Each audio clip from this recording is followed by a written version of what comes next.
Se encontra no Evangelho de João, segundo capítulo.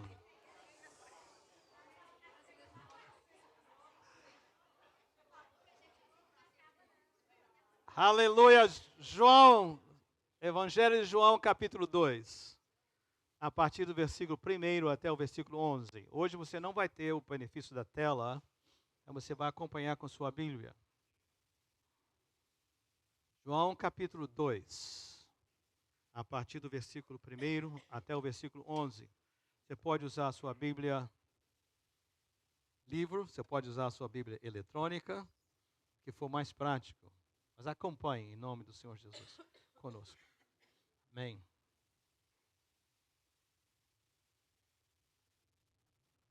Esse texto é bastante conhecido. No dia do domingo eu mencionei algumas partes, né? Quero voltar com detalhes. Falou muito forte ao meu coração. Preciso dizer a vocês que o texto que estava no início da semana para falar para o ministério em português hoje era de Jeremias, capítulo 29, com aquele famoso versículo número 11, que diz, eu é que sei os planos, mas todo o contexto de Jeremias, né? Mas quando eu estava preparando essa palavra para o ministério em inglês, hoje também, ficou muito forte. Compartilha com o nosso ministério em português. Então, aqui está essa mudança. Creio que o Jeremias virá na semana que vem, se o Senhor assim o confirmar. Assentados mesmo como estamos, palavra do Senhor. No terceiro dia, houve um casamento em Caná da Galileia. A mãe de Jesus estava ali. Jesus e seus discípulos também haviam sido convidados para o casamento. Tendo acabado o vinho, a mãe de Jesus lhe disse, eles não têm mais vinho. Respondeu Jesus, que temos nós em comum, mulher? A minha hora ainda não chegou. Sua mãe disse aos serviçais, façam tudo o que ele, Jesus, lhes mandar. Ali perto haviam 6 potes de pedra, jarras, do tipo usado pelos judeus para as purificações cerimoniais.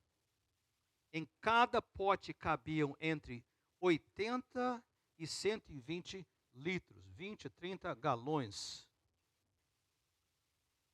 Disse Jesus aos serviçais, encham os potes com água. E encheram até a borda. Então lhes disse, agora, leve um pouco ao encarregado da festa, ao mestre de cerimônias. Eles assim fizeram, e o encarregado da festa provou a água, que fora transformada em vinho, sem saber de onde viera, embora o soubessem os serviçais que haviam tirado a água. Então o encarregado chamou o noivo e disse, todos servem primeiro o melhor vinho. E depois que os convidados já beberam bastante, o vinho inferior é servido. Mas você guardou o melhor até agora. Esse sinal miraculoso em Caná da Galileia foi o primeiro que Jesus realizou. Revelou assim a sua glória e os seus discípulos creram nele. Amém? Essa é a palavra do Senhor. Como já o texto indicou, foi o primeiro milagre de Jesus. Algumas versões falam o primeiro sinal, ou seja, Jesus estava lançando, abrindo o seu ministério. Ele usou esse casamento para fazer isso, esse milagre que aconteceu ali, né? Vocês notaram também que haviam 6 potes, nessas jarras enormes, que eram usadas para purificação. E Jesus vai transformar a água daqueles jarros em vinho. Eu não vou entrar nessa área, mas eu gostaria de só passar a informação. Pense, Jesus veio para introduzir a nova aliança. Nós vamos falar hoje, né, quando celebrarmos a ceia, esse meu corpo, esse o sangue, o cálice, essa nova aliança entre Deus e os homens. A aliança antiga era preciso rituais cerimoniais, onde pessoas precisavam ser purificadas. Para se acessar a Deus, o conceito da antiga aliança é que você tinha que fazer um esforço, não só no seu comportamento, não só no seu desempenho, mas também em cerimônias para poder ser digno de se aproximar de Deus. Nós até cantamos, havia um véu que separava, você precisava de intermediários. Agora Jesus traz, através desse simbolismo, ele vai trazer esse vinho novo, que é o seu próprio sangue. E que agora é a nova aliança, o acesso. Aquilo que pode nos trazer paz, restaurar as nossas vidas, agora vai ser totalmente dependente da pessoa de Jesus. Captou isso? Guarde esse pedacinho de informação com você. Esse texto também, porque fala de casamento, eu já usei muito. Você que já participou de casamentos aqui na CCP vai se lembrar. Eu já falei muito sobre esse texto em casamentos. E faz sentido para os noivos, para aqueles que estão presentes aí. Mas quando eu estava olhando esse texto, alguma coisa diferente aconteceu. Eu gostaria de enfatizar com você. Algumas lições, algumas mensagens que estão sendo transmitidas para nós, eu creio, através desse relato. A primeira mensagem é o seguinte: Deus conosco. Deus conosco. Não deixa a simplicidade da descrição de João enganar você. O que nós estamos ouvindo aqui é que o Criador do céu e da terra, o Deus Todo-Poderoso, em Jesus, Ele está presente num evento terreno. Sei que você talvez vai ficar um pouco difícil para captar isso. Imagine se nós recebêssemos uma notificação. O culto vai começar às 10h30. Quando fosse assim, 9 horas da manhã, chegasse um telefonema, chegasse aqui um agente lá do Serviço Secreto dos Estados Unidos, dizendo o seguinte: o presidente da República vai estar participando do culto hoje. O que aconteceria? Não.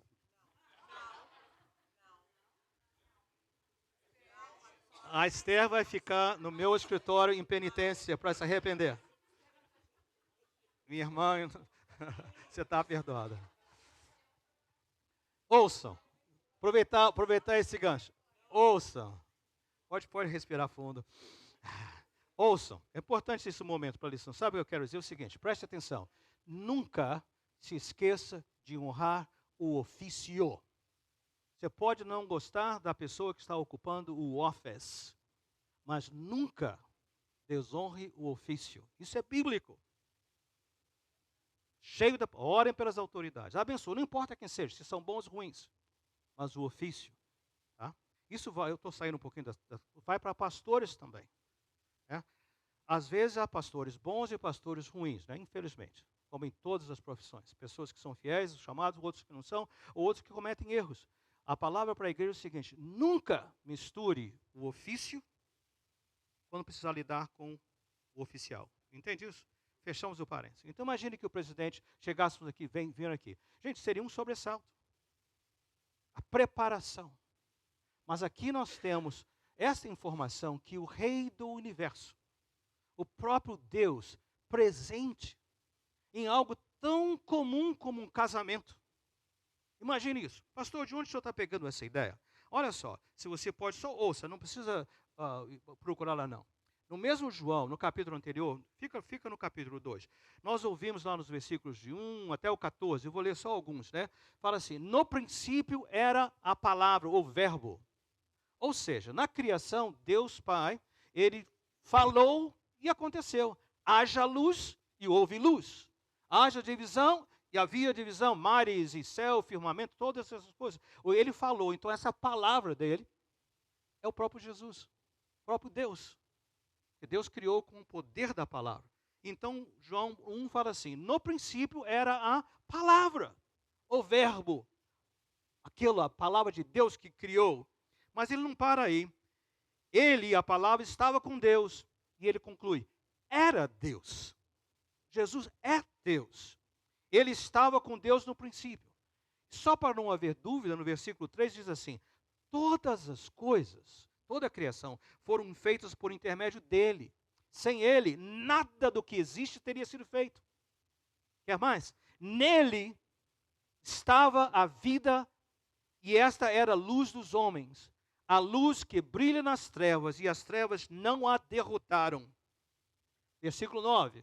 Estava chegando ao mundo a verdadeira luz, luz que ilumina todos os homens. E versículo 14. Aquele que é a palavra, aquele que é Deus, tornou-se carne e viveu entre nós. Vimos a sua glória, glória como do unigênito vindo do Pai, cheio de graça e verdade. Só para a gente poder realmente entender isso.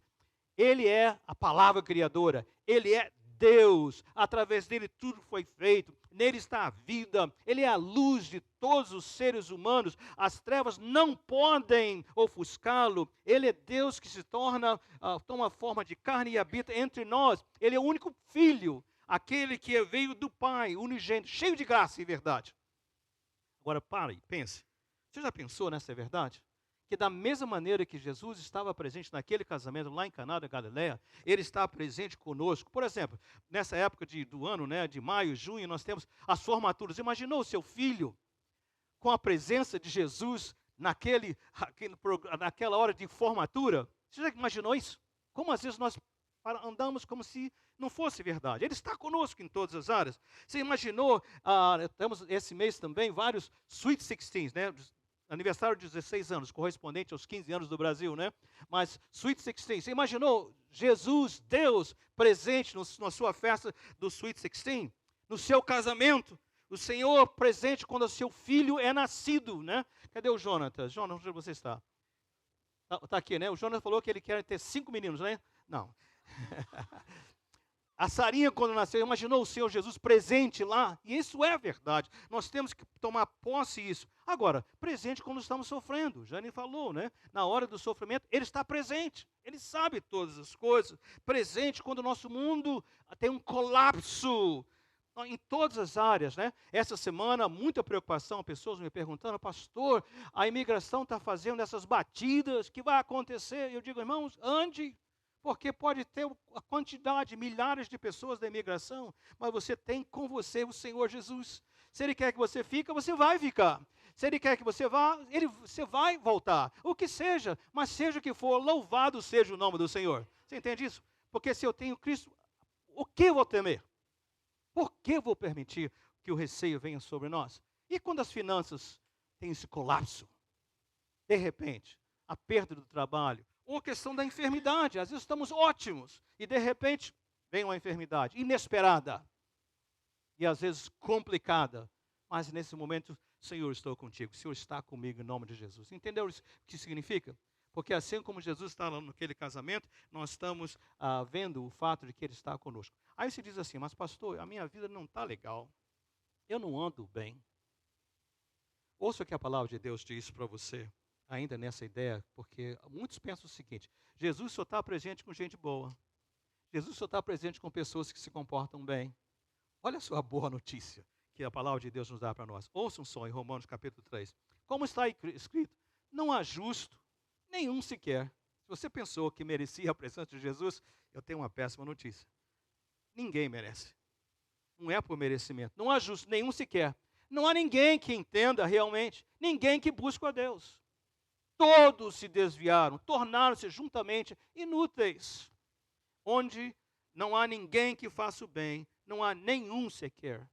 Depois, no mesmo capítulo 3, versículo 23, fala assim, porque todos pecaram e destituídos não alcançaram a glória de Deus. Mas não para aí. Piora um pouquinho, capítulo 6, versículo 23, outra vez, diz assim, porque o salário do pecado é a morte. Mas ele traz uma boa notícia.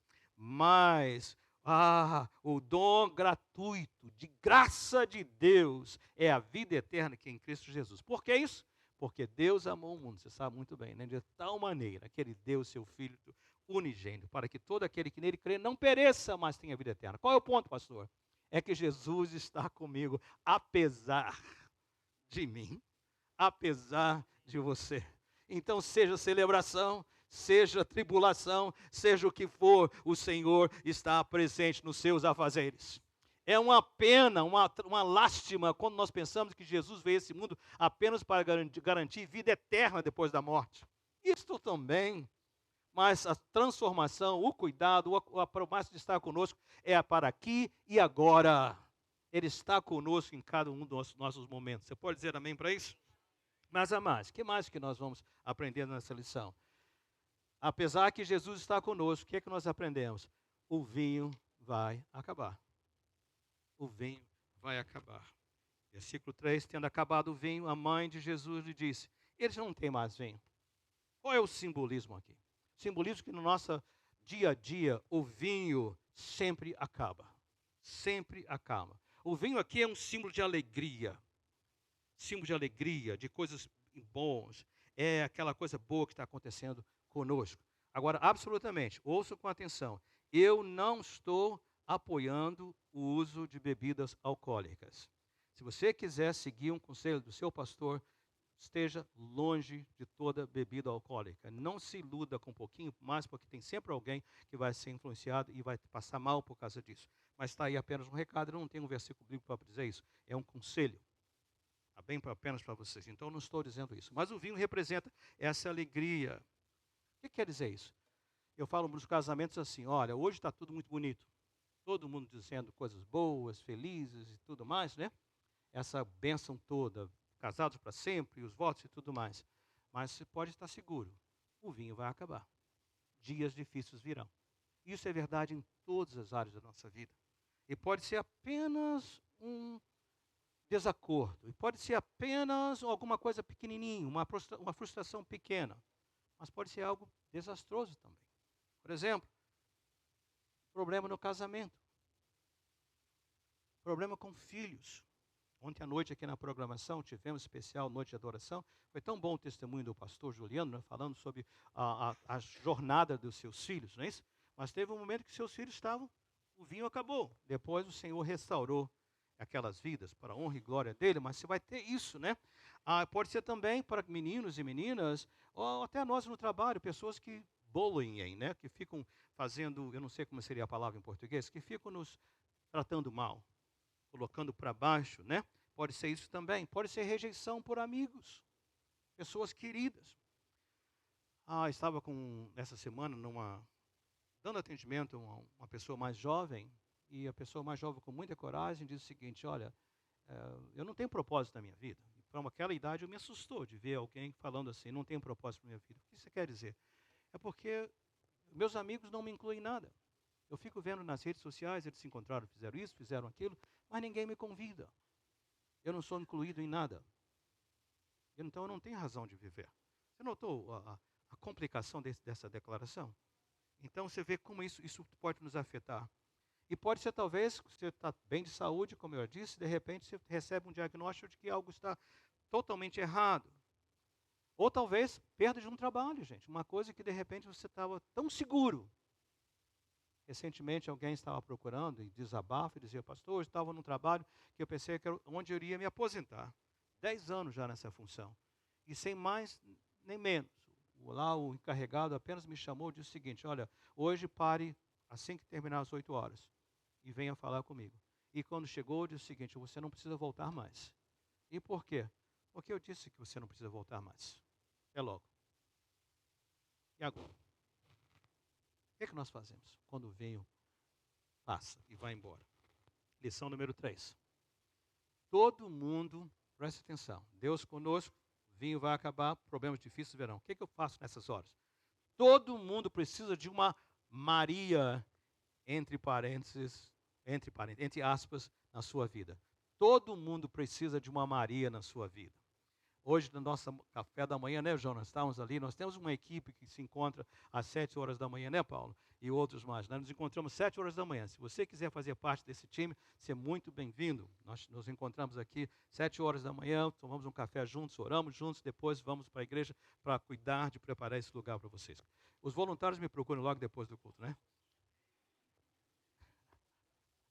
Amém. Eu senti esse peso aqui, né? Acordar de uma madrugada, né, no domingo, né, e ficar conosco. Mas muito bem, vamos lá. Aí o assunto de Maria veio à tona, né? Porque para alguns, né, especialmente se você foi criado na Igreja Católica Romana, Maria é considerada a mãe de Deus, né? Então ela é elevada como aquela intercessora. Se você vem no ambiente protestante, às vezes confunde porque sabemos que ela é uma pessoa importante, mas é um exemplo de alguém que foi usada por Deus. Então eu quero falar do papel de Maria nisso aqui. Versículo 3. Tendo acabado o vinho, a mãe de Jesus lhe disse. Aliás, olha como João endereça Maria. Todas as vezes ele usa a expressão mãe de Jesus. Notaram isso? Mãe de Jesus, mãe de Jesus. Jesus vai se dirigir a ela como mulher. Aliás, ele falava com todas as mulheres dessa maneira, não é isso? Mas ele não colocou a coisa aqui nessa perspectiva. 4. Que temos nós em comum, mulher? Ou seja, Maria, qual é a sua? Por que você está, né, falando comigo? A minha hora ainda não chegou. O que ele queria dizer? É que ele sabia que para que houvesse a transformação completa de vidas onde o vinho se apaga, onde a alegria é perdida, para uma vida que é eternamente satisfeita, ele precisava dar a sua morte na cruz. É isso que ele estava se referindo. Mas voltando ao texto, ele diz assim: Maria, mulher, a minha hora ainda não chegou, mas sua mãe disse aos serviçais: façam tudo o que ele lhes mandar. Qual é o ponto, pastor? Olha só, por que eu preciso de Maria? Quem é Maria? Entre aspas. Maria são as pessoas simples, mas que creem em Jesus. Não importa se são homens ou mulheres, jovens ou adultos, com muita experiência ou pouca experiência. São pessoas que creem em Jesus como Filho de Deus e receberam a Jesus como Salvador. Estão comigo? Segundo, Maria são aquelas pessoas que sabem: eu não posso resolver o seu problema. Eu não tenho como. Não tenho palavras, não tenho poder para resolver o seu problema. Mas eu conheço quem pode. E eu estou disposto a levar você até a Ele, que é Jesus. Estão comigo? Pessoas simples que conhecem Jesus. Pessoas que não podem resolver, que estão cientes disso. Não tenho poder. Sou igual a você diante de Deus. Mas eu sei a quem eu posso levá-lo. E esse alguém é capaz de cuidar de você. Mas há um mais na questão de Maria. Vocês notaram que Jesus disse não para ela, não foi? Não tem vinho. Jesus falou: mulher, a minha hora não chegou ainda. Isso é não. Mas essa Maria nos ensina o seguinte: Marias na nossa vida são aqueles que não aceitam não como resposta, que insistem. Mais tarde, no Evangelho de Lucas, capítulo 18, Jesus vai contar de uma viúva que não desistia. Lembra-se dessa história? E essa viúva importunava o juiz, e batia, e batia. O juiz falou: não aguento mais. E ele fala: se um juiz iníquo, humano, é capaz de ceder a um apelo persistente, quanto mais o vosso Pai Celestial não vai ouvir o clamor dos seus filhos.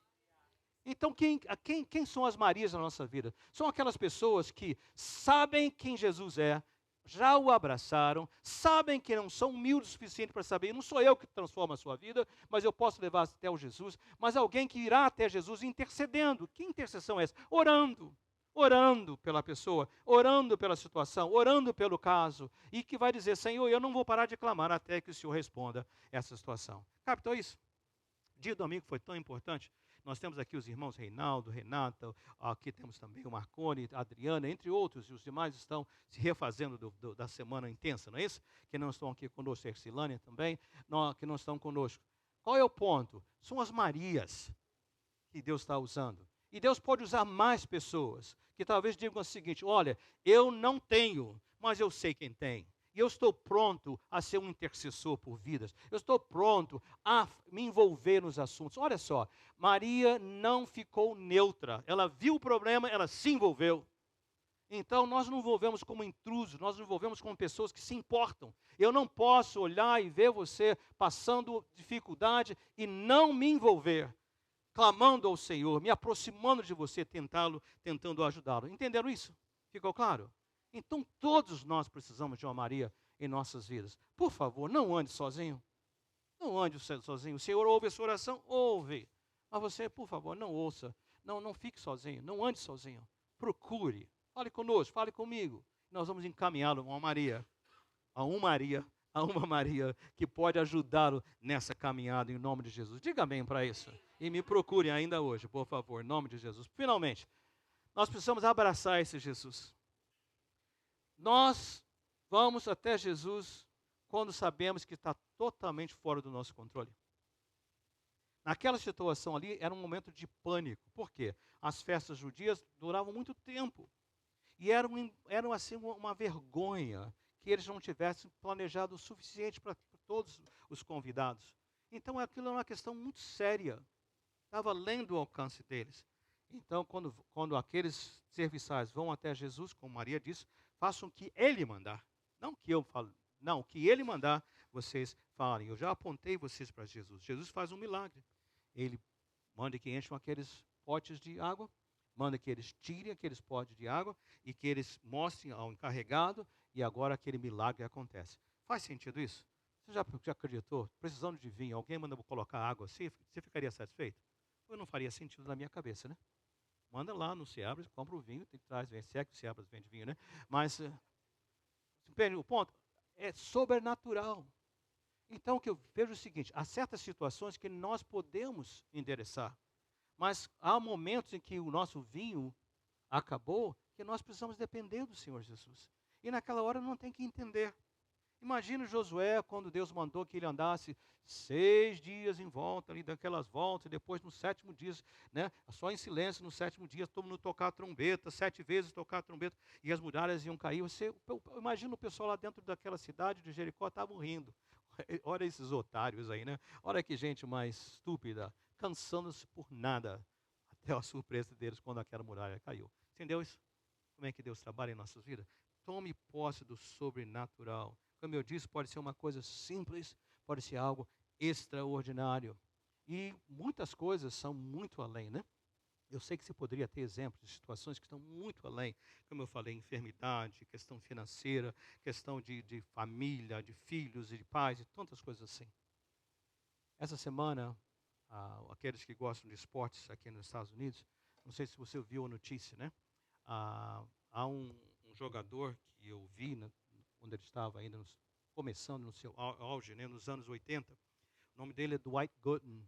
Eles chamam se chamar Doc Gooden. E ele é um arremessador de beisebol. Os que acompanham beisebol vão se lembrar disso, né? Fenômeno. Foi o jogador mais apreciado, valoroso daquele ano, quando ele chegou.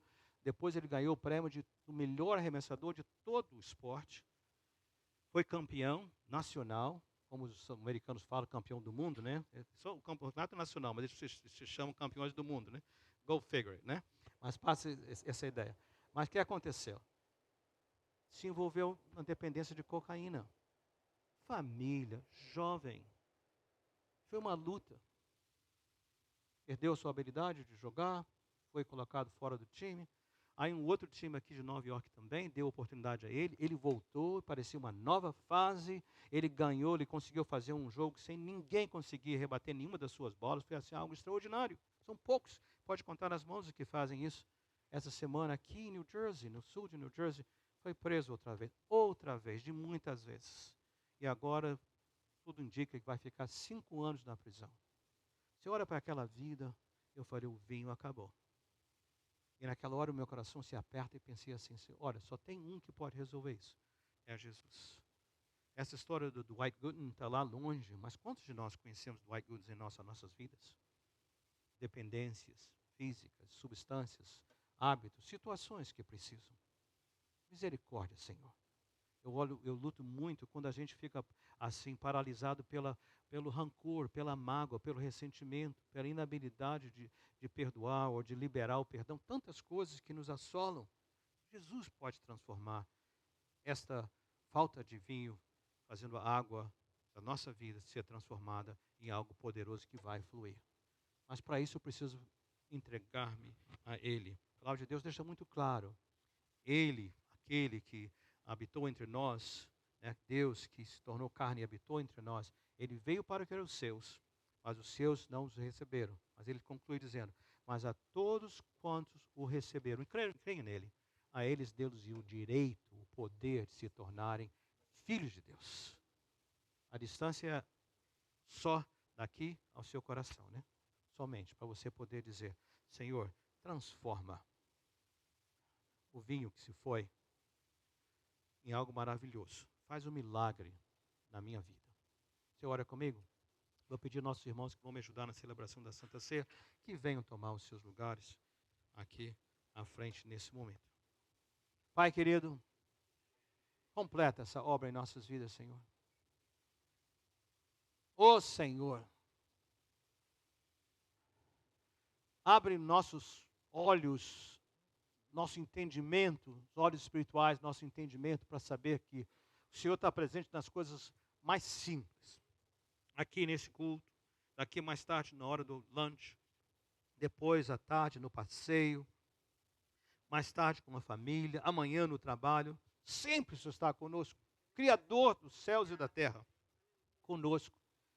Nas celebrações e nas tribulações, sempre conosco, Senhor.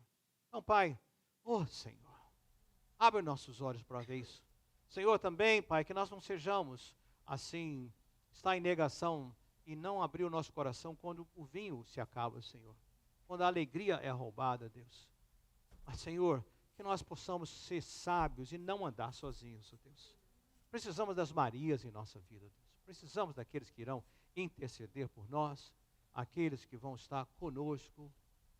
Ó Pai querido, caminhando conosco, nos ajudando, levando-nos até o Senhor Jesus, que pode transformar nossa vida. Mas principalmente, ó Pai, que nós possamos abraçá-lo, recebê-lo, confiar no Senhor. Faz essa obra, Pai, em nossas vidas. Em o nome de Jesus. Amém.